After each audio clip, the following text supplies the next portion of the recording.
ഈശോ മിശിഹായിൽ പ്രിയ സഹോദരങ്ങളെ, ഇന്ന് തിരുസഭാ മാതാവ് നമുക്കായി നൽകുന്ന വചനഭാഗമാണ് വിശുദ്ധ മത്തായിയുടെ സുവിശേഷം 7-ാം അധ്യായം 21 മുതലുള്ള തിരുവചനങ്ങൾ.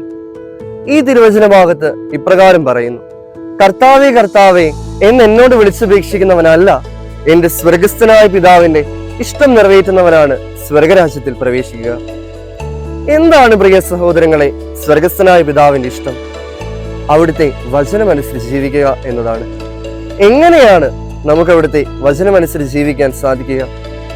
അവിടുത്തെ കൽപ്പനകളും പ്രമാണങ്ങളും അനുസരിക്കുക വഴി അവിടുത്തെ വചനമനുസരിച്ച് ജീവിക്കാൻ സാധിക്കുമെന്ന് ഇന്നത്തെ തിരുവചന ഭാഗം നമ്മോട് പറയുന്നു. എന്നാൽ അവിടുത്തെ കൽപ്പനകളും പ്രമാണങ്ങളും തിരുവചനങ്ങളും ഒക്കെ പാലിക്കുമ്പോൾ നമുക്ക് നിരവധി ഒറ്റപ്പെടുത്തലുകളും അപമാനങ്ങളും കുറ്റപ്പെടുത്തലുകളും ഒക്കെ ഉണ്ടാവും. എന്നാൽ ഈശോ നമ്മോട് ഇപ്രകാരം പറയുന്നു: സ്വർഗത്തിൽ നിങ്ങളുടെ പ്രതിഫലം വലുതായിരിക്കുമെന്ന്.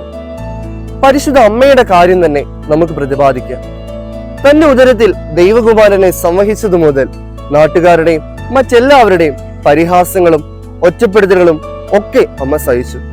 എന്നാൽ ദൈവം പരിശുദ്ധ അമ്മയെ ത്രിലോകരാജ്ഞിയായി മുടിധരിപ്പിച്ചു. ആയതിനാൽ എന്റെ പ്രിയ സഹോദരങ്ങളെ, ദൈവത്തിന്റെ വചനമനുസരിച്ച് ജീവിച്ചാൽ ഏതു പ്രതിസന്ധിയോ തകർച്ചകളോ വന്നാലും നമുക്കൊരു കോട്ടവും തട്ടുകയില്ല. അതിനാൽ നമുക്ക് അവിടുത്തെ വചനങ്ങളിലൂടെ സഞ്ചരിക്കാൻ ശ്രമിക്കാം. ഈശോ അനുഗ്രഹിക്കട്ടെ.